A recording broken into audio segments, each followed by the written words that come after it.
वासुदेवाय। ओम नमो भगवते वासुदेवाय।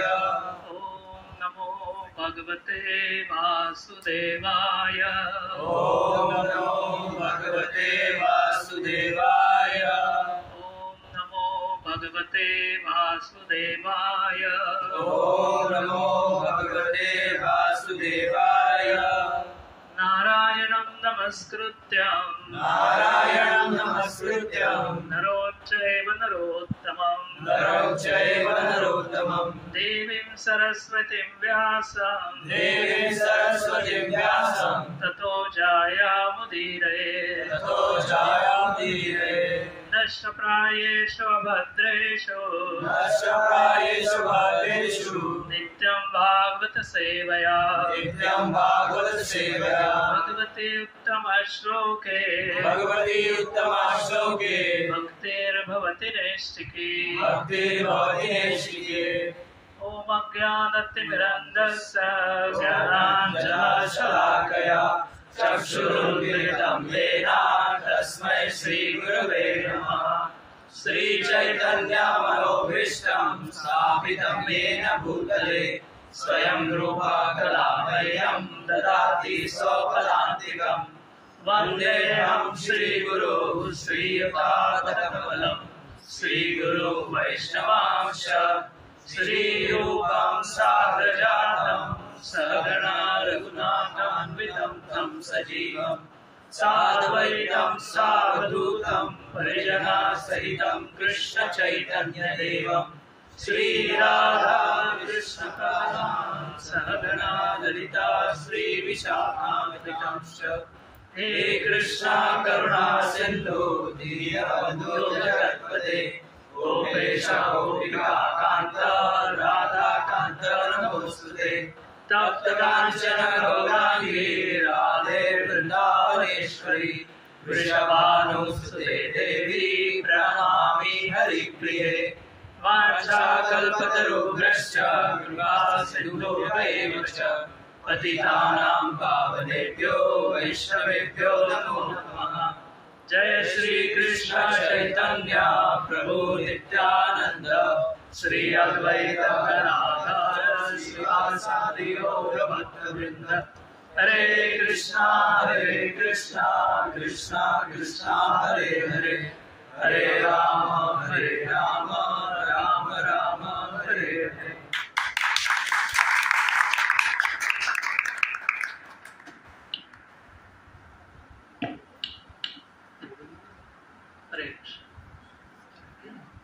तो श्रीमद् भागवत में 9वें स्कंद में भगवान के रामचंद्र की लीला वर्णित है। सो उसमें से 2 श्लोक आज हम पढ़ेंगे। तो ये 9वें स्कंद के 10वें अध्याय है कि जिसमें प्रभु रामचंद्र की लीला वर्णित है। उसमें से 34वां श्लोक इस प्रकार से आता है कि गोमूत्र यावकं श्रुत्वा भ्रातरं वल्कलांबरं महाकारुणिको यच्च जटिलं स्तंडिलेशयम्। सो ये श्लोक का अर्थ इस प्रकार से है कि जब भी प्रभु रामचंद्र लंका में रावण का वध करते हैं, तत्पश्चात वो जो है पुष्पक विमान में बैठकर वहाँ सभी वानरों के साथ अयोध्या पहुँचते हैं। तो जैसे अयोध्या पहुँचते हैं, प्रभु रामचंद्र भरत के बारे में सुनते हैं। तो उसमें ऐसा है कि जब भी प्रभु रामचंद्र वनवास में थे तो भरत जो है किस प्रकार से जीवन बिताते थे। तो ये श्लोक में उसका वर्णन उस प्रकार से आया है कि भरत महाराज जो है, जो बार्ली यानी जौ बोलते हैं, जौ को गोमूत्र में भिगो के रखते थे और वो खाते थे। और वस्त्र के लिए जो वृक्ष के साल है, वल्कले बोलते हैं, उससे वो अपने शरीर को ढकते थे। और जैसे जटा होती है, क्योंकि अगर हम लोग बाल को अच्छी तरह से धोकर तेल लगा के ठीक नहीं रखते तो जटा बन जाता है। और प्रभु रामचंद्र जिस प्रकार से वनवास में रहते थे उसी प्रकार से वो अयोध्या नगरी के बाहर एक नंदीग्राम करके जगह है, वहां पर भरत जी रहते थे। और कुशाग्रास ने जो कुश गवत थे उसका एक गद्दा बनाकर वो रहते थे। और वो कैसा किया था, उन्होंने गड्ढा किया था, क्योंकि प्रभु रामचंद्र जमीन पे सोते हैं, उनसे नीचे तो एक गड्ढा कर कर उस गड्ढे के अंदर प्रभु रामचंद्र भरत जी सोते थे, कि जिससे प्रभु रामचंद्र के नीचे उनका स्तर आ जाए। तो प्रभु रामचंद्र बहुत दयालु है, कृपावंत है।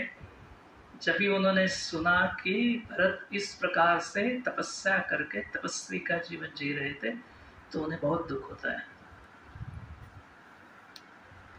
तो इसके आगे का श्लोक हम पढ़ेंगे। ये श्लोक बड़ा है, उसमें क्या लिखा है कि जैसे ही भरत महाराज को समझता है कि प्रभु रामचंद्र अभी अयोध्या के सीमा तक पहुंच गए हैं, तो तुरंत वो क्या करते हैं, प्रभु रामचंद्र के जो पादुका है अपने सिर के ऊपर धारण करते हैं और अपना जो रहने का ठिकाना था नंदीग्राम, वहां से बाहर आते हैं। तो भरत महाराज के साथ उनके सारे जो है मंत्रीगण रहते हैं, पुरोहित जन रहते हैं, उस नगरी के, अयोध्यावासी नगरी के जो प्रतिष्ठित नागरिक है वो भी रहते हैं। और साथ साथ अभी वनवास के बाद प्रभु रामचंद्र वापस आ रहे, तो बहुत सारे वाद्य जो है बजाते हुए वैदिक मंत्रों का जप करते हुए सभी लोग आ जाते हैं। तो इस प्रकार से एक प्रोसेशन है, निर्वण निकलती है, उसके अंदर बहुत सुंदर ऐसे रथ रहते हैं। अभी रथ का हम देखते हैं कि रथ को ओढ़ने के लिए रस्सी रहता है, वो रस्सी जो है उस जमाने में सोने से बना हुआ रस्सी जो है वो घोड़ों को ओढ़ने के लिए लगाते थे। और साथ साथ जो सैनिक है, वो सैनिक है, उनके शरीर के ऊपर भी गोल्डन आर्मर रहते थे, यानी कि आजकल जो प्रोटेक्टिव गारमेंट जो रहता है वो हम लोग लोहे के बनाते हैं, उस जमाने में वो सोने से बनाए रहते थे। तो इस प्रकार से बहुत सारे सेवक जो है वो चलते चलते आए, स्वागत का सारा सामग्री लेके आए हैं। किन लोगों ने जो है विविध प्रकार की छत्र लेके आए हैं, आरती उतारने के लिए लेके आए, जो चमर है वो लेके आए हैं। तो जैसे राजा है, राजा का स्वागत जो है भव्य तरीके से किया जाता है। और भरत है बहुत आनंदित हो जाते हैं कि इतने साल के बाद जो है प्रभु रामचंद्र वापस अयोध्या लौट गए। तो तुरंत जो है बहुत प्रेम से वो उनके चरणों को स्पर्श करते हैं। तो इसका ये जो कथा है, तो इसमें हमने क्या देखा कि भरत महाराज को राज सिंहासन दिया था। किसी ने तो स्वयं प्रभु रामचंद्र ने बोला था कि जब तक मैं वनवास से वापस नहीं लौट रहा हूँ, आप अयोध्या नगरी में राज्य करना। तो भरत महाराज ने क्या किया कि राज्य तो किया मगर क्या नहीं लिया, राज सुख नहीं लिया, राज ऐश्वर्य है वो नहीं लिया। आने के कर्तव्य तो किया मगर कर्तव्य करते करते साथ एक तपस्वी का जीवन जिया। अभी हम और एक छोटा सा और एक कथा देखते हैं। जैसे हम लोग आमतौर पर जो व्यवहार में कुछ चीज़ें हमें दिखाई देती है, तो उसमें कैसे होता है कि एक बार जो है एक व्यक्ति को ऊंट खरीदना था। तो ऊंट खरीदी करने के लिए फिर वो एक व्यापारी रहते, विक्रेते रहते हैं, तो विक्रेते जो है ऊंट को बेचते हैं। तो ये जो व्यापारी है ऊँट खरीदी करने के लिए गया, और उसके बाद में एक बहुत अच्छा डट्टा कट्टा जो है ऊँट था। फिर दोनों के बीच में, विक्रेता और व्यापारी के बीच में कीमत के ऊपर तय हो गया कि इतने कीमत में ये ऊँट हम खरीदेंगे। फिर ये जो व्यापारी है ऊँट का पैसा दे देता है, विक्रेता उसको ले लेता है और ऊँट उसके हाथ में दे देता है। तो व्यापारी अपने घर में ऊँट को ले आता है। ऊँट को ले आने के बाद नौकर को बोलता है कि ऊँट की जो है अच्छी तरह से सफाई करो।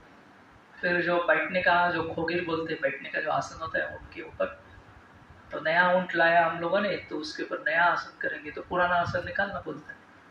तो जैसे पुराना आसन वो निकालते रहता है, उसको क्या दिखाई देता है कि जैसे ही वो आसन निकालते हैं, आसन के नीचे एक अच्छा मुलायम थैली होती है।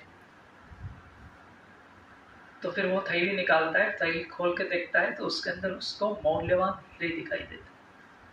तो ये नौकर है अपने मालिक के पास ले आता है, बताता है देखिए ये जो बहुत कीमती मौल्यवान हीरे है। तो उन्होंने देखा कि आपने तो ऊँट खरीदा, मगर ऊँट के साथ साथ ये हीरे भी आपको मिल गए। तो पहले व्यापारी ये बहुत आश्चर्य होता है, क्योंकि क्या होता है कि जब वो नौकर के हाथ के हीरे देखते तो सूर्य प्रकाश में वो अच्छी तरह से चमक करते होते हैं। मगर व्यापारी क्या बोलता है कि मैंने तो ऊँट खरीदा है, हीरे मैंने नहीं खरीदे, तो इस हीरे को मैं वापस जाकर बाजार में उस विक्रेता को लौटा दूंगा। तो ये नौकर सोचता है अपना मालिक कितना मूर्ख है। ऊँट विक्रेता को कैसे समझेगा कि इनको ही मिला है। हम सिर्फ बोलने का कि हमको सिर्फ ऊँट मिला, बाकी का धन हमको नहीं मिला। तो जो विक्रेता है वो कुछ पता नहीं कर पाएगा। अगर ये जो व्यापारी है वो अपने नौकर का नहीं सुनता है, तुरंत वापस बाजार आ जाता है, विक्रेता को ढूंढता है और ये जो औच है, थैली है, उसके हाथ में वापस देता है। तब ऊँट का जो बेचने वाला है उसको याद आता है, अरे हमने तो ऊँट के सीट के नीचे हीरे छुपा के रखे थे, मगर मैं भूल गया। तो इन ऊँट का विक्रेता है बोलता है व्यापारी को, अभी इसमें से जो हीरे है उसमें से आपको जो लगता है आप ले लो। व्यापारी बोलता है मैंने तो ऊँट का कीमत दिया है, हीरे का कीमत नहीं दिया है, तो मैं ऊँट नहीं लूँगा, हीरे नहीं लूँगा, केवल ऊँट ही लूँगा। तो ये विक्रेता है वो बहुत जिद कर रहा था, नहीं नहीं आप ले लो, कम से कम एक हीरा तो मैं आपको देना चाहता हूँ। ये बोलता नहीं। तो बहुत देर ऐसा उनके बीच में प्रेम का वार्तालाप होता है। फिर ये व्यापारी बोलते हैं एक्चुअली मैंने 2 हीरे पहले से ही निकाल के रखे थे। तो ये मालिक को बहुत गुस्सा आता कि तुमने 2 हीरे पहले ही निकाल के बाकी का लौटा दिया। तो फिर वो अपने हाथ पे सारे हीरे डालता है, वो गिनता है। वो गिनने के बाद बोलता नहीं, जो 50 हीरे थे इसमें भी 50 हीरे है। तो बोला आपने कौन से 2 हीरे निकाले? तो व्यापारी बोलता है कि ये जो मेरा स्वाभिमान है और मेरा प्रामाणिकता है, ऑनेस्टी है, ये 2 हीरे जो है वो हमेशा मैंने मेरे पास रखे हैं। तो आप एक्चुअली कैसा है कि सबसे श्रीमंत व्यक्ति जो है जिसके पास इस प्रकार के सद्गुण की हीरे होते हैं। क्योंकि आप देखेंगे, आपने महाभारत की कथा सुनी होगी, रामायण की कथा सुनी होगी। तो महाभारत की कथा किसके ऊपर है कि जो अपने हक का नहीं है वो लेने का प्रयास किया, इससे महाभारत की कथा होती है।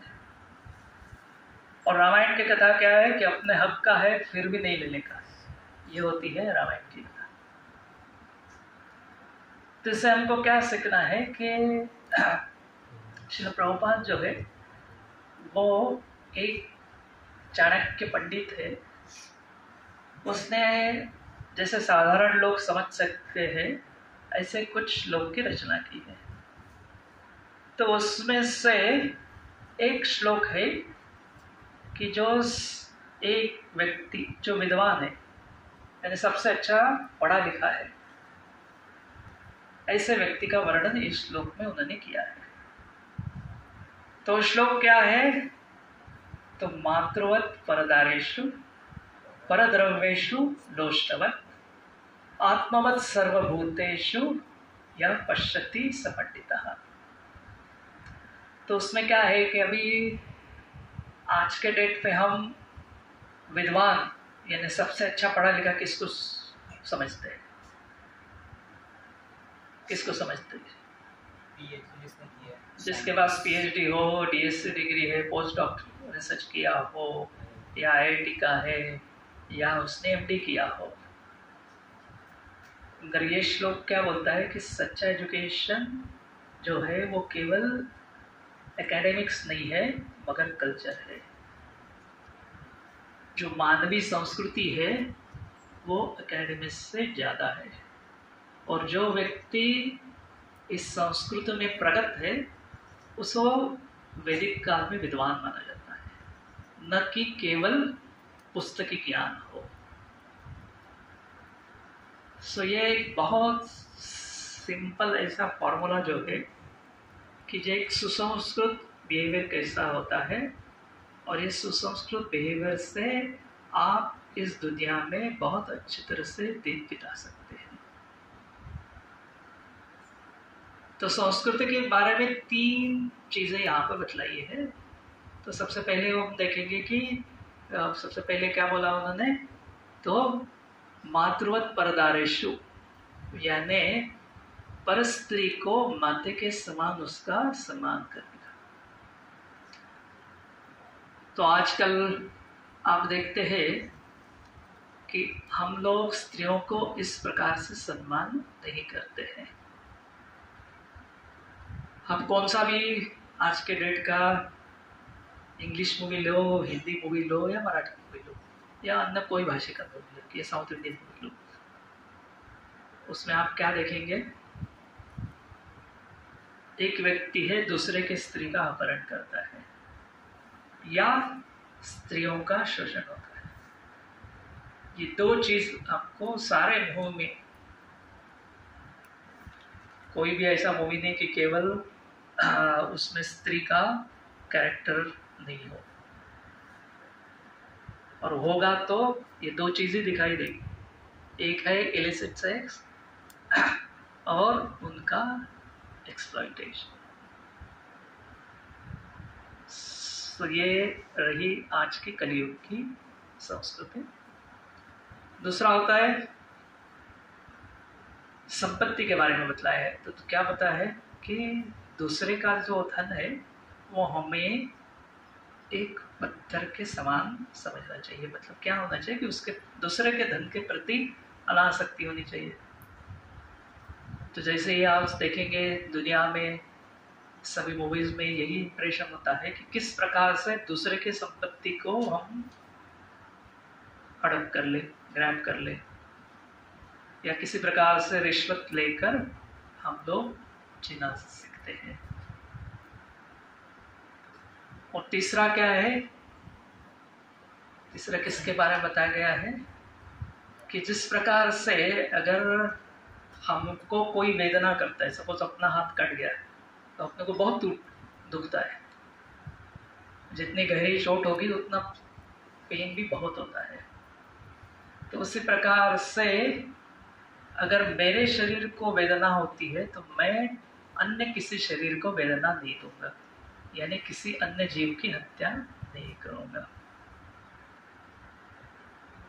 क्योंकि जैसे मेरे शरीर के आनंद है, मेरे शरीर के दुख है, उसी प्रकार से मुझे अगर मेरे शरीर में पीड़ा होती है तो मैं अन्य के शरीर को पीड़ा नहीं दूंगा। तो ये 3 चीजें इस श्लोक के अंदर संस्कृति के रूप में बतलाए गए हैं। तो इसमें हम देखते हैं कि एक इलिसिट से इसका वर्णन है वेल्थ, यानी एक सच्चे तरीके से वेल्थ लेना है, गैम्बलिंग या अदर बिना कष्ट हुए संपत्ति को नहीं लेना चाहिए, और तीसरा है कि हिंसा नहीं करना चाहिए। तो इस प्रकार से 3 महत्वपूर्ण जो नियम होते हैं मानवीय संस्कृति के इस श्लोक के अंदर हमको पाया जाता है। तो सबसे पहले हम देखते हैं कि स्त्रियों के बारे में जो बताया है तो ऐसा है कि पहले जो वैदिक संस्कृति थी उसमें पुरुष और स्त्री के व्यवहार के बीच में एक मर्यादा रहती थी,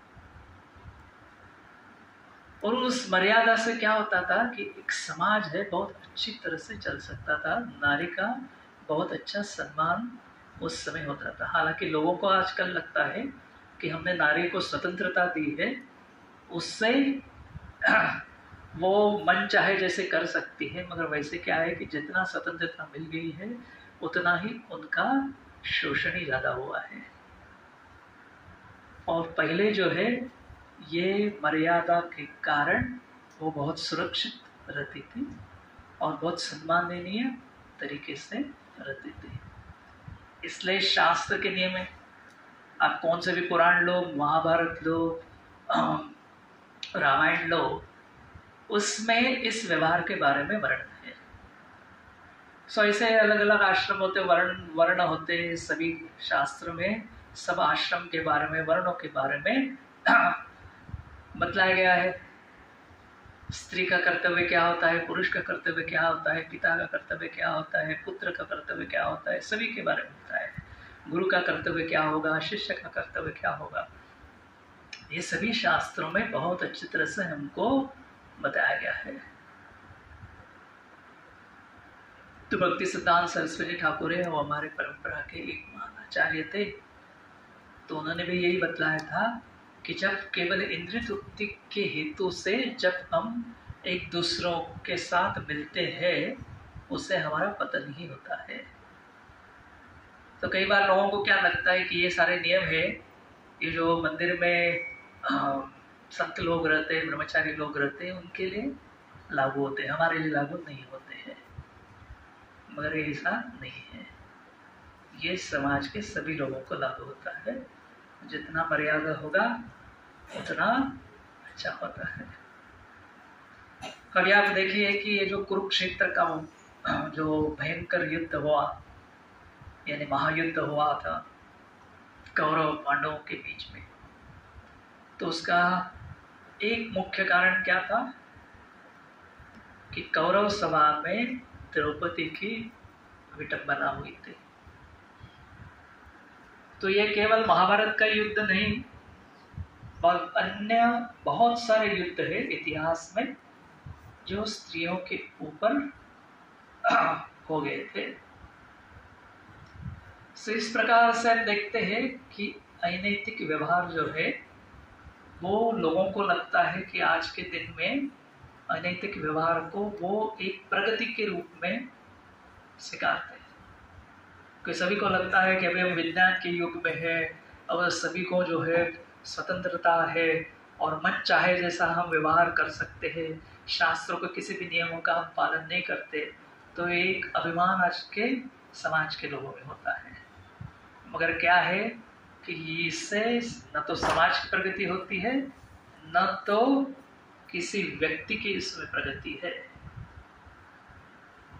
तो प्रगति का लक्षण क्या होता है? प्रगति का लक्षण आप कितनी आध्यात्मिक प्रगति करते हैं उसके ऊपर निर्भर होता है। प्रगति का लक्षण स्वैराचार के ऊपर नहीं होता है। तो इसी प्रकार से हम देखते हैं कि प्रगति का लक्षण हम हमेशा ध्यान में रखना चाहिए कि भौतिक व्यक्ति को क्या लगता है प्रगति यानी हमारे पास कितने अच्छे साधन है, संपत्ति है, उसे माना जाता है। मगर वास्तविक रूप से प्रगति का लक्षण होता है कि कितनी आध्यात्मिक प्रगति का। तो ऐसे बताया जाता है कि अगर आध्यात्मिक प्रगति करना है तो हमको एक चीज मन में ध्यान में रखना चाहिए कि मृत्यु कभी भी आ सकती है। और भौतिक प्रगति करना है तो क्या सोचना है कि मृत्यु कभी आती नहीं, आएगी नहीं। और सब दानव लोग क्या सोचते थे कि कैसे हमें अमरत्व प्राप्त होगा। हर दानव जो है इतनी कठिन तपस्या करता है कि जो हम लोग कल्पना नहीं कर सकते। इतनी कठिन तपस्या सभी दानवों ने किया, हिरण्यकशिपु ने किया, कुंभकर्ण ने किया, रावण ने किया। मगर इस तपस्या करने के बाद सबसे पहले जब भी वरदान का समय आता है तो मुंह खोल के क्या मांगते हैं कि मैं कभी मरूंगा नहीं। और कोई भी देवता वो वरदान नहीं दे सकते हैं। तो जिसको भौतिक प्रगति चाहिए उसको लगता है कि मृत्यु कभी आएगी नहीं, और जिसको आध्यात्मिक प्रगति चाहिए वो क्या हमेशा सोचेगा कि मृत्यु किसी क्षण में आ सकती है, ये निर्विवाद सत्य है, इसलिए वो हिसाब से अपना जीवन जीता है। और सारा श्रीमद् भागवतम उसी प्रकार से वर्णित है। तो उसमें अभी ये हम कुरुक्षेत्र का देखा, द्रौपदी के ऊपर रहा था। अभी रावण जो है, रावण के पास जब भी बहुत सारी संपत्ति उसको प्राप्त हो गया, बहुत सारी वरदान प्राप्त हो गया, तो रावण के मन में कैसे, जब भी शूर्पणखा सीता के सुंदर मनोहर रूप का वर्णन करती है तो रावण के हृदय के अंदर कामावस्था जागृत होती है। पर रावण के पास बहुत सारी कन्याएं थी। हालांकि ऋषि कन्या थी, अनेक मुनियों की मुनि कन्या थी, बहुत सारे राजकन्या उसके पास थी, देव कन्या भी उसके पास थी, दानव कन्या, मंदोदरी तो दानव थी, दानव कन्या उसके पास थी, मगर फिर भी वो साक्षात लक्ष्मी का हरण करने के पीछे गया। और अंत में उसको क्या सीता प्राप्त हुई? सीता तो प्राप्त हुई नहीं, उसको माया सीता है वो ही उसको प्राप्त हो सकी, और उससे उसका सारा खानदान जो है, कुल है, वो नष्ट हो गया है। तो इसलिए इस श्लोक में क्या बताया गया है कि अपने पत्नी के व्यतिरिक्त अन्य सारे स्त्रियों का हमको सम्मान करना चाहिए, उनका आदर करना चाहिए, कि जिससे हम प्रगति कर सकते हैं। अगर आप सारे हिंदी मूवीज या जो भी मूवीज है उसका विश्लेषण करेंगे तो आप देखेंगे कि किस प्रकार से अमर्याद अनरिस्ट्रिक्टेड मैथुन करने के कारण व्यक्ति के जीवन में बहुत समस्याएं आई है, बहुत कठिन परिस्थिति आ गई है। सो इसलिए शास्त्र सम्मत क्या है कि ये बहुत अच्छा व्यवहार जो है स्त्रियों के प्रति होना चाहिए। इससे क्या होगा कि विशेष करके विद्यार्थी दशा में हम उसे सतर्क रहना चाहिए, क्योंकि विद्यार्थी दशा जो है वो अध्ययन के लिए है। अगर इस साल आप अच्छी तरह से अध्ययन करेंगे तो भविष्य आपका सुखमय हो सकता है, मगर इस समय अगर आप इस प्रकार से अन्य चीज़ों के प्रति आपका अगर मन भटकता रहेगा, अगर आपका मन स्त्रियों के प्रति, लड़कियों के पीछे भटकते रहेगा, तो पढ़ाई नहीं होगी और फिर जीवन भर जो है आपको पछताना पड़ता है। तो ये हो गया स्त्री के प्रति बहुत अच्छा आदर भाव मन के अंदर रहना है। स्त्रियों को कभी भोग वस्तु के दिखना नहीं है। अगर बचपन से ही इस ट्रेनिंग नहीं होता है तो भविष्य में बहुत बड़ी हानि हमारी होती है। उसके बारे में बाद में श्लोक में क्या बताया है? धन के बारे में बताया है। तो असली सुसंस्कृत व्यक्ति का लक्षण है कि जो अपना धन नहीं है उसके प्रति उसका मन आकर्षित नहीं होता है। हालांकि अभी एक छोटा सा उदाहरण देखा कि वो व्यापारी है, नैतिकता की दृष्टि से उसने बहुमूल्य हीरे जो है वो वापस लौटा दी। अभी किसी के मन में ये विचार आ सकता है कि अगर वो रख लेता था तो क्या कर सकता था कि बहुत सारा संपत्ति उसके पास आता था, बहुत सारा संपत्ति आ सकता था, तो बहुत अच्छा वो भविष्य में दान धर्म कर सकता था, हो सकता था किसी मंदिर को उनके धर्म कार्य में अच्छा खासा डोनेशन दे सकता था, और फिर अच्छी तरह से धन संपत्ति होने के कारण भक्ति भी अच्छी तरह से कर सकता था। आपको क्या लगता है इस प्रकार से होगा? क्यों नहीं होगा? धन है तो धन कमाने के लिए समय बचेगा, फिर अच्छी तरह से मेरे पास सारी साधन सामग्री होगी, अच्छा मैं दान धर्म भी करूँगा, तीर्थ यात्रा भी करूँगा, तो अच्छा जीवन है ना।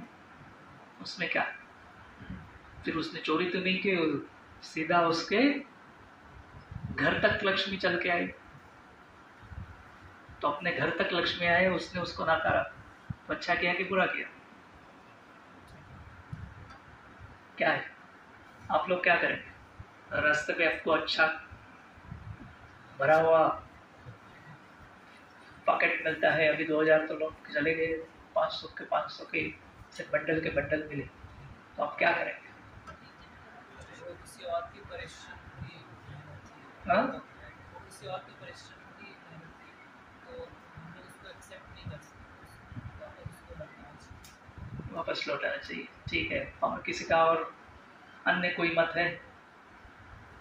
ऐसा हो सकता है कि जिसके अभी वो था, तो उसको जो काम करना होगा उसका काम नहीं होगा, तो उसके जैसे हमको दोष पड़ेगा, तो यस, तो इससे क्या है कि अभी हमारे पास कुछ है नहीं, तो हम बोल सकते हैं, और जब ये हाथ में ऐसे नोटे का बंडल होगा, तब हमारी बुद्धि सही तरह से चलना चाहिए। उस समय क्या होता है, बुद्धि काम नहीं करती, मन क्या करता है, मन अपने बुद्धि को हर लेता है। तो इसलिए क्या होना चाहिए कि शास्त्र के उदाहरण हमारे जीवन के लिए मतलब परिदृश्य होना चाहिए। हम जीवन में कोई भी निर्णय लेंगे तो गुरु साधु शास्त्र के अनुसार होना चाहिए। तो हम देखते कि शास्त्र में क्या उदाहरण है। जैसे रावण है, रावण जब उसने तपस्या की, तपस्या करने के बाद सबसे पहले उसने किसके साथ झगड़ा किया, तो अपने भाई जो है कुबेर, उसके साथ झगड़ा किया। तो कुबेर ने क्या किया होता है कि बहुत तपस्या कर कर शिव जी को प्रसन्न कर कर सोने की लंका उसको प्राप्त हुई थी। यानी रावण और कुबेर एक दूसरे के भाई भाई थे, दूर के भाई थे पर भाई भाई थे। तो क्या होता है कि रावण के जो पिताजी है वो कुबेर के भी पिताजी लगते थे। तो जब ये कुबेर अपने पिताजी को मिलने आता था तो पुष्पक विमान से आता था, कि ऐसा विमान है कि ऊपर वो कभी क्रैश नहीं होता, कभी उसको ईंधन की आवश्यकता नहीं, जितने चाहे उतने लोग बैठ सकते हैं, अगर लाखों लोग आए तो उतना विमान विस्तार हो जाएगा। तो ऐसे अद्भुत पुष्पक विमान में बैठकर कुबेर अपने पिता को दर्शन करता था। तो रावण देखता था ये इतना बड़ा पुष्पक विमान इसके पास है, फिर वो सोचता था इसके पास जो नगरी है वो सोने की नगरी है। तो जब भी इसके पास, रावण के पास बल प्राप्त होता है वरदानों से, तो सबसे पहले आक्रमण करता है, यानी सबसे पहले कुबेर को धमकी देता है कि अगर तुम ये सोने की लंका मुझे नहीं देते हो तो मैं तुमको मार दूंगा। अपने अपने भाई के जान के ऊपर उठता है। तो कुबेर क्या करता है, देवता से सलाह करते हैं। देवता कहते हैं कि अभी इस वक्त ये बलशाली है, काल ने उसको अच्छे दिन दिए हैं, सोचा है कि आप उसको लौटा दो, क्योंकि युद्ध में आप जीत नहीं सकते, आपके हाथ से इसकी मृत्यु नहीं है, साक्षात प्रभु रामचंद्र के हाथ से इसकी मृत्यु है। इसलिए कुबेर का लंका उसके पास चली जाती है और पुष्पक विमान भी चला जाता है। मगर कितना दिन टिकता है, थोड़े समय ही टिकता है। पहले हनुमान जी आके लंका को जला देते हैं, उसके बाद सारी वानर सेना प्रभु रामचंद्र के नेतृत्व से पूरे रावण के खानदान को नष्ट कर देते हैं, कुछ नहीं बचता, और बेचारों को वापस हाथ धो के बैठना लगता है। ऐसे ही होता है। जैसे दुर्योधन है, सबसे पहले क्या करता है कि अभी जैसे युधिष्ठिर महाराज एक युवावस्था में आते हैं, तो बिना लाइक ना, मतलब नापसंद, उनकी खुशी नहीं थी मगर उनको राज्य देना पड़ा। तो जैसे होता है ना कि एक अच्छी जमीन होती है, एक बड़ी जमीन होती है कि जिसपे कोई उगता नहीं, ऐसी जमीन जो है इंद्रप्रस्थ की धृतराष्ट्र है वो पांडवों को दे देता है। और पांडवों के साथ साक्षात भगवान है। वो क्या करते हैं कि माया दानव जो है वो इस सृष्टि के सबसे बड़े आर्किटेक्ट थे, और ऐसी नगरी और ऐसे राजमहल युधिष्ठिर महाराज के बनाते हैं कि दुर्योधन को लगता है कि मेरा घर जो है एक बॉम्बे का जैसा धार्मिक स्लम है, इतना तुच्छ हो गया है। क्योंकि ऐसे ऐसे चीज माया दानव जो है ला के दुष्ट महाराज के सभा में रखता है कि इंद्रपुरी भी उसके सामने फीकी पड़ जाती है। और जब राष्ट्रीय यज्ञ के लिए दुर्योधन जाता है और पांडवों की राज लक्ष्मी देखता है तो उसको मन के अंदर क्या विचार आता है कि ये लक्ष्मी मुझे प्राप्त होना चाहिए। फिर उसके लिए उसने क्या तरीका इस्तेमाल किया, क्या किया उसने? द्यूत क्रीड़ा का गेम किया, क्योंकि उसको मालूम है कि लड़ने जाएगा तो हार जाएंगे। तो कुनीति से वो काम करना चालू करता है। तो गैम्बलिंग का सबसे बड़ा दुर्गुण क्या है कि तुमने कुछ मेहनत नहीं की है, बिना मेहनत का पैसा चाहिए आपको। आजकल सभी लोगों को यही चाहिए कि मेहनत करना नहीं है मगर तुरंत मेरे पास पैसा आना चाहिए। तो इसलिए क्या करता है कि हम अलग अलग स्कीम्स में इन्वेस्टमेंट करते हैं और उसमें क्या होता है, बहुत बार जो है वो भी गंवा देते हैं। इसलिए आजकल होता है ना, फोन जैसे फोन आता है तो एक गवर्नमेंट ही एक नोटिस भेजती है, मतलब वो गाना लगा देती है कि आपके पास अगर किसी व्यक्ति ने बोला कि थोड़े दिन के अंदर 6 महीने के अंदर आपका पैसा दुगना होगा, ऐसे स्कीम में आप इन्वेस्टमेंट मत करो। क्यों? क्योंकि इस लालच के अनुसार कई लोगों ने अपने पास जो भी था वो गंवा दिए। तो गैम्बलिंग का वो उद्देश्य यही है कि बिना मेहनत का तुरंत पैसा चाहिए। आजकल सभी लोगों को भी चाहिए। तो उसमें तकलीफ क्या होती है कि ये ऐसी इस प्रकार से कमाई हुई लक्ष्मी हमें संतुष्टता नहीं दे सकती। इसलिए क्या बोलते हैं, हरिनाम जिसको अच्छी तरह से करना है उसके लिए कुछ नियम बताए गए हैं। तो सबसे पहले नियम होता है कि no illicit sex, no intoxication, no gambling and no meat eating. तो उसमें से ये श्लोक में कई कवर करता है वो। तो वेल्थ के लिए क्या है कि तुरंत आपको धन प्राप्ति नहीं हो सकती है। जैसे है कि आपके नसीब में जो है वो आपको मिलेगा ही, कोई उसमें कभी भी बाधा नहीं डाल सकता। और जो आपके नसीब में नहीं है आप कुछ भी प्रयास करें उसको प्राप्त नहीं हो सकता है। और इस प्रकार से कुनीति से कमाया हुआ धन अपने विनाश का ही कारण होता है। तो रावण ने लंका ली, उस लंका ही पूरे खानदान के साथ नष्ट हो गई। दुर्योधन ने वो भी क्या हो गया, गैम्बलिंग करके उसने कुछ जो पांडवों का सारा धन हरण कर लिया। कितने साल जी पाया, कुछ सालों के बाद वो भी समवंश नष्ट हो गया, सारा वंश नष्ट हो गया उसका भी। तो ये होता है कि स्वकष्ट से धनार्जन करना चाहिए। इसलिए शास्त्र में लिखा गया है कि गैम्बलिंग जो है निषिद्ध है, उसके इसमें नहीं लगना चाहिए। तो आज के डेट पे बहुत सारे स्कीम्स आपको मिलेंगे कि ये है वो है। हम लोग को तो हर 4-6 महीने में कान पे आता है कि ये लोग जो है इसके पैसे डूब गए, इसके पैसे डूब गए। ऐसा जो है आज के कम से कम 30 साल से मैं सुन रहा हूँ। कम से कम साल में 2-3 स्कैम तो आते ही है जिसमें करोड़ों रुपया लोगों का नष्ट होता है। किस भावना से नष्ट होता है? ये लालच से नष्ट होता है। उसमें से मैं कई पुलिस अधिकारी भी देखे, तो मैंने पूछा यार तुमको तो अक्ल होनी चाहिए थी, तुम ऐसे स्कीम में कैसे पैसे डाल सकते? मगर नहीं, ये लालच ऐसी है कि जीव इसका मोह रोक नहीं सकता। तो ये है इसमें। और सबसे पहले हमने इस प्रवचन की शुरुआत किस श्लोक से की? भरत महाराज के श्लोक से की। तो भरत महाराज ने क्या किया था, वो सारा राज ऐश्वर्य अयोध्या का उनके पास था, पर उन्होंने क्या किया कि उसका स्पिरिट देखा कि मुझे राज्य का कर्तव्य दिया है, राज्य ऐश्वर्य का मुझे कोई हक नहीं है। तो इस हिसाब से उसने राज ऐश्वर्य की कोई भी चीज जो है नहीं ली। सारा रामायण जो है इस प्रकार से त्याग के ऊपर आधारित है। किसी ने जो है ये त्याग का प्रिंसिपल रामायण के जो हर एक कैरेक्टर है अयोध्या में, उसमें से यही है कि जैसे वनवास की लीला आती है, तो जब भी प्रभु रामचंद्र को कैकेयी बताती है कि आपको 14 साल के लिए वनवास जाना है, तो लक्ष्मण उनके साथ जाने के लिए तैयार होते हैं।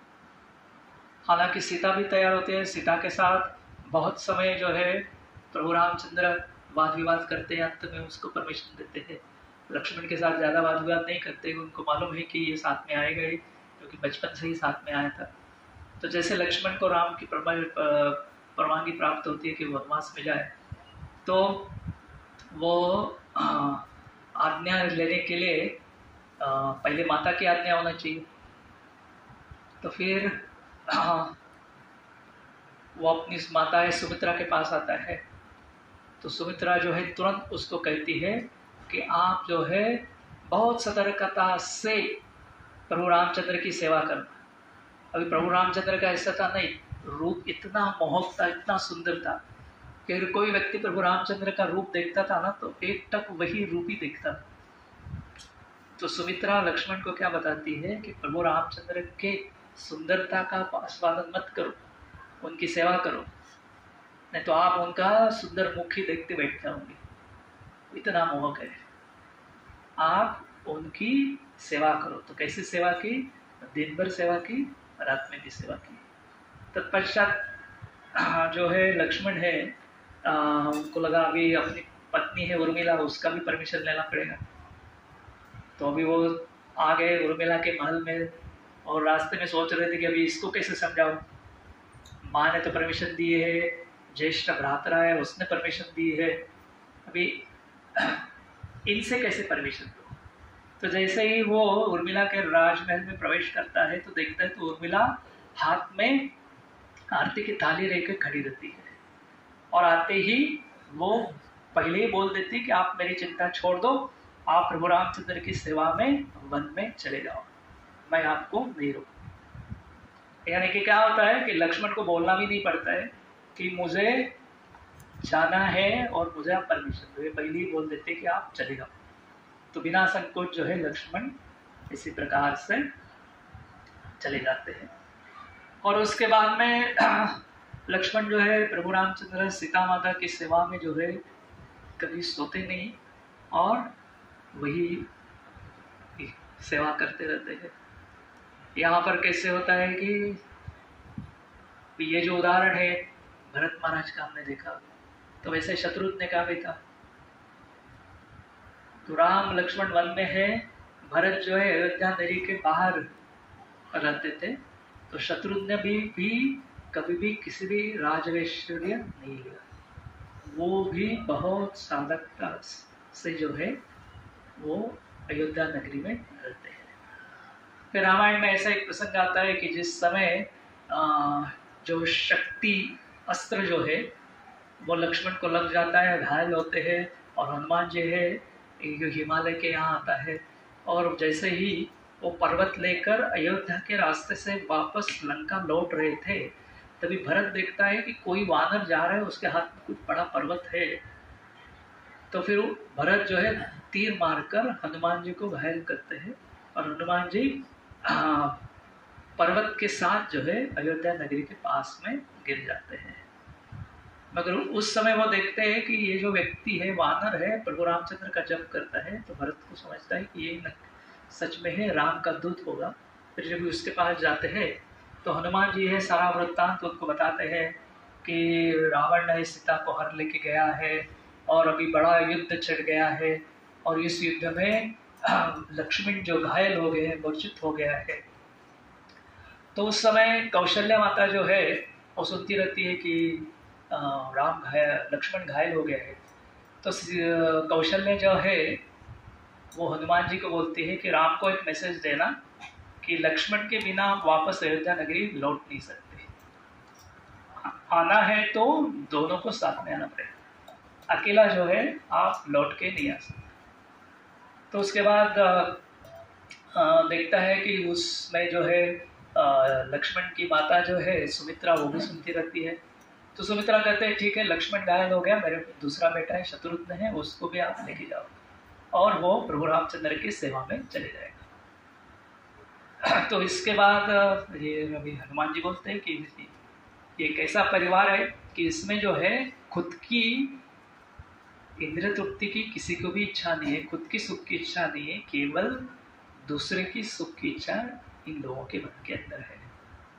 तो वहां पर देखते हैं कि उर्मिला वहां खड़ी रहती है, लक्ष्मण की पत्नी है, और ये तो समाचार आ गया है कि लक्ष्मण जो है बड़े घायल तीर से बहुत गंभीर अवस्था में है। और हनुमान जी बताते हैं कि अगर मैं कल सुबह तक, कल के सूर्योदय तक अगर मैं नहीं पहुंचता हूं तो लक्ष्मण की मृत्यु हो जाएगी। और फिर भी उर्मिला जो है प्रसन्न मुद्रा से वहां खड़ी है, उसके मुंह के ऊपर कोई भी चिंता नहीं है। तो हनुमान जी जब भी उसको पूछते हैं तो बोलते हैं कि ये कैसे संभव है? तो तुमने तो ये बताया है कि प्रभु रामचंद्र के गोद में लक्ष्मण सोए हैं, तो अभी भगवान के गोद में अगर कोई सोया है तो काल उनको कैसे छू सकता है? हो ही नहीं सकता है। और ऐसा है कि आप चाहे तो आराम से इस अयोध्या नगरी में रहो, आप जो है विश्राम कर लो, उसके बाद आप चले जाओ, कि जब तक आप पहुंचते नहीं तब तो सूर्य जो है उदित हो ही नहीं सकता। तभी क्या हो गया कि प्रभु रामचंद्र की सेवा में लक्ष्मण जो है दिन रात मग्न थे, तो इसलिए अभी प्रभु रामचंद्र के गोदी में उनको विश्राम मिल गया है, तो कुछ थोड़ा ज़्यादा समय जो है विश्राम कर रहे हैं। और वो जो है एक्चुअली शक्ति जो है वो प्रभु रामचंद्र को लगी है, क्योंकि लक्ष्मण के हृदय में जो है हमेशा प्रभु रामचंद्र ही निवास करते हैं। तो इसलिए मुझे कोई चिंता नहीं है कि आप निश्चिंत हो जाए, सूर्य जो है उदित होगा ही नहीं। तो इस प्रकार से ये उर्मिला जो है वो उनको बताती है। तो यहाँ पर हम देखते हैं कि कभी भी व्यक्ति को हमेशा ये सोचना चाहिए कि ये जो मनुष्य जीवन मिला है ये केवल सेवा के लिए मिला है, केवल धन संपत्ति इकट्ठा करने के लिए नहीं मिला है। और साथ साथ ये श्लोक में तीसरा मुद्दा यही था कि किस प्रकार से हम किसी जीव की हिंसा नहीं करना चाहिए। जैसे मेरे शरीर में अगर कुछ पीड़ा होती है तो मुझे दुख होता है, उसी प्रकार से मैं दूसरों को कभी वेदना नहीं दे सकती। तो इसलिए हम देखें कि प्रथम स्कंद में कथा है कि परीक्षित महाराज जो है राज्य में घूमते रहते, उस समय उसने देखा कि एक व्यक्ति जो है गाय को पीड़ा दे रहे, गाय के पैर काट रहे, तो तुरंत उन्होंने अपनी तलवार निकाल कर उससे युद्ध आरंभ किया। तो उसे क्या समझता है कि ये कभी भी दूसरे जीव की हिंसा हम नहीं कर सकते हैं। जैसे हमारे यहाँ भी गौशाला है, तो उस गौशाला में हम देखते हैं कि गौशाला के पास में हमारा योगशाला भी है, तो वहाँ पर बहुत विदेशी लोग जो है योग सीखने के लिए आते हैं। तो योगशाला में जाते हैं, जाते जाते कुछ समय जो है कभी भी गौशाला में रुकते हैं। तो एक बार ऐसी हुआ था कि हमारी एक गाय जो है बहुत बीमार थी, तो वक्त लोग उसके ख्याल रख रहे थे, तो उसको जो है छोटा सा क्रेन होता है, क्रेन में उसको हम लोग उठा के रखते हैं थोड़ा समय के लिए, फिर उसको जो है जल और दवाई दी जाती है। कुछ समय के बाद फिर उसको क्रेन नीचे करके नीचे बिठाते हैं।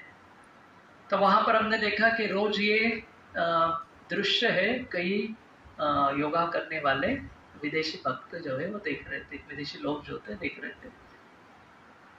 तो उन्होंने उनकी बातचीत हमारे कान पे आई। उन्होंने देखा कि ये लोग जो है एक बीमार गाय की इतनी सेवा करते हैं, तो लगता है कि हम लोग को भी मांस खाना छोड़ देना चाहिए। तो क्या होता है कि अगर हम लोग किसी को जीवन नहीं दे सकते हैं तो किसी के जीवन को समाप्त करने का अधिकार हमें नहीं होता है। इसलिए शास्त्र में बताया गया है कि हम जो है मांसाहार निषिद्ध बताया गया है कि उससे हमें बहुत बड़ा बुरा कर्म जो है लगता है। सो इसलिए यह बहुत महत्वपूर्ण है कि ये जो श्लोक है, इस श्लोक में बहुत महत्वपूर्ण तत्व बताए गए हैं कि हमारे जीवन को एक सुसंस्कृत बना सकते हैं। कि आज के समाज की सुसंस्कृत की डेफिनेशन ये होती है कि जिसके पास केवल एकेडमिक डिग्री हो उसे सुसंस्कृत माना जाता है, उसको पढ़ा लिखा माना जाता है। मतलब वैदिक काल में पढ़ा लिखा वो व्यक्ति है जिसके आचरण में सभ्यता हो और वैदिक तत्वों के अनुसार अगर कोई व्यक्ति जीवन जीता है उसे सुसंस्कृत पढ़ा लिखा अच्छा व्यक्ति माना जाता था। तो ये सबसे महत्वपूर्ण है। और साथ साथ क्या होना चाहिए कि 3 चीज इस श्लोक में बताया गया है कि कैसे स्त्रियों का हमेशा सम्मान होना चाहिए, धन के प्रति अनासक्ति होनी चाहिए, अपने को जो धन प्राप्त हुआ है उसमें समाधानी रहना चाहिए और साथ साथ हिंसा नहीं करना चाहिए। इक्वालिटी यानी जैसे हमें जीने के हक है ऐसे सारे जीवों को भी जीने का हक होता है। तो वो दृष्टिकोण हमारा हमेशा होना चाहिए। सो ये देखते हैं कि हमने देखा कि किस प्रकार से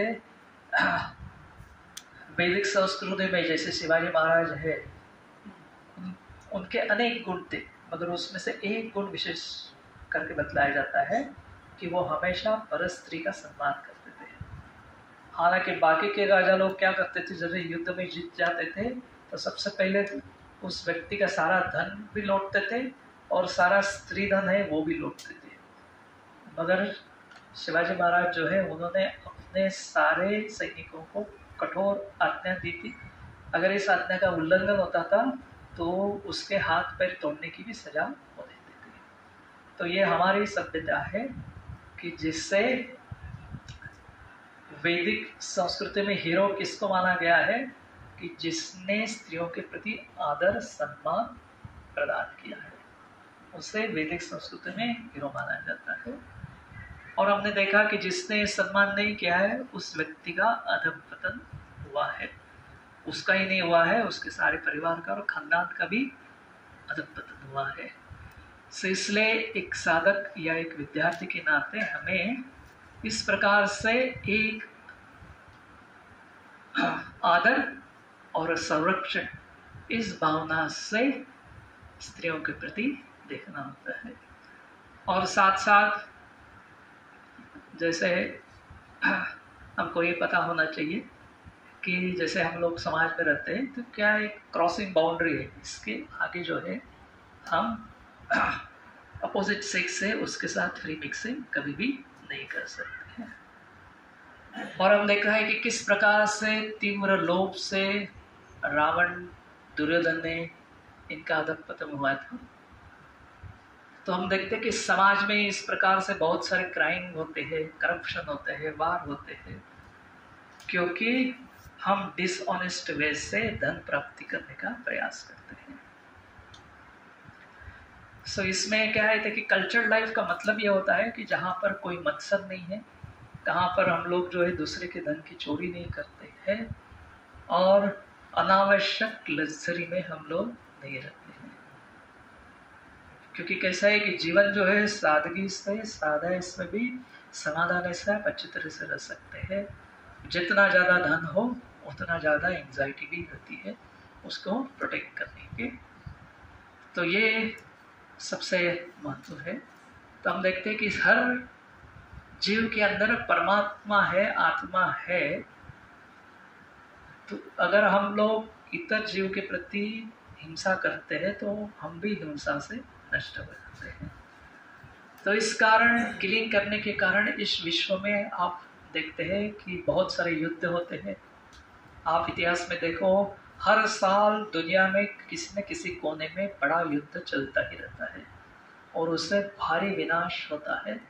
उसका कारण है कि अगर हम हिंसा करते हैं तो उसी हिंसा की तरफ से हम भी मारे जाते हैं।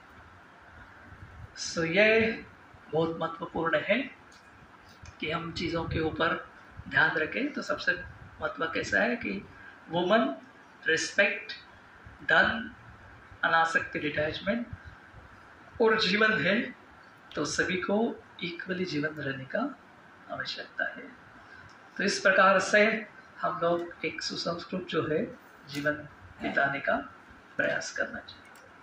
हरे कृष्ण।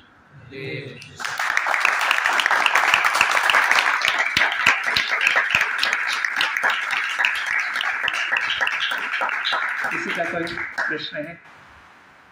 क्योंकि आप जो मैं आने के पहले आप चर्चा कर रहे थे ना कि नियम का पालन करना थोड़ा मुश्किल जाता है, प्रलोभन बहुत आता है, टेम्पटेशन बहुत आता है। बोल रहे थे ना आइसक्रीम खाने का उदाहरण दे रहे थे।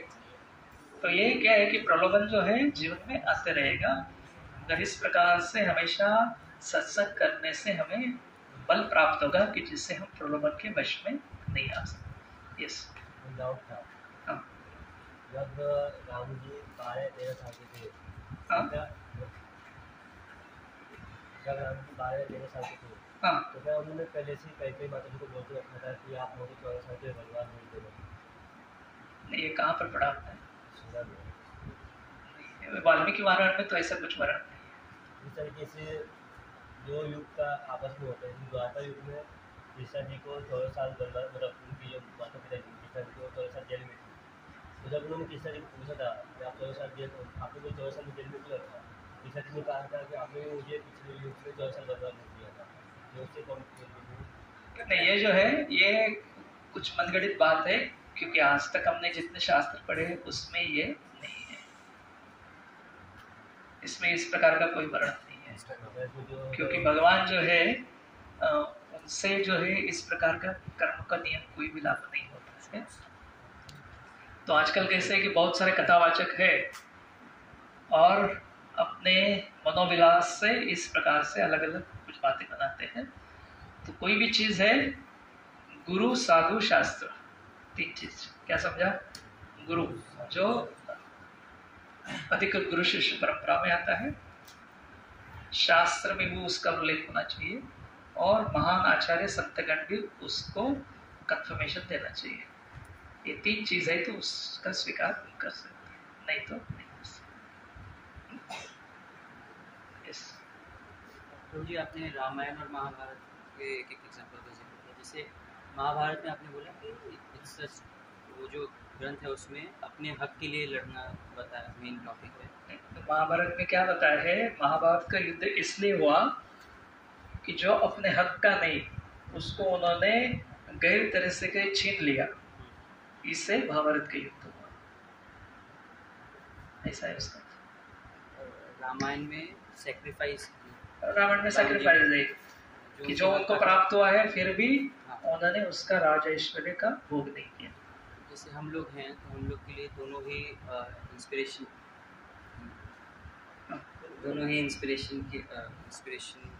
दोनों ही ग्रंथों से हमें इंस्पिरेशन लेना है, ऐसा है। तो दोनों लेकिन अलग अलग बात बोल रहे हैं। अगर हम सेक्रीफाइस करने जाएं अपने हक का भी, तो हम लोग अपने हक के लिए जैसे अगर राम जी का राइट था और किंगडम पे रूल करना, तो भी उन्होंने सेक्रीफाइस कर दिया। बट महाभारत में कृष्ण जी ने उनके जो राइट थे, उनके अर्जुन को उसके लिए लड़ने के लिए बोला।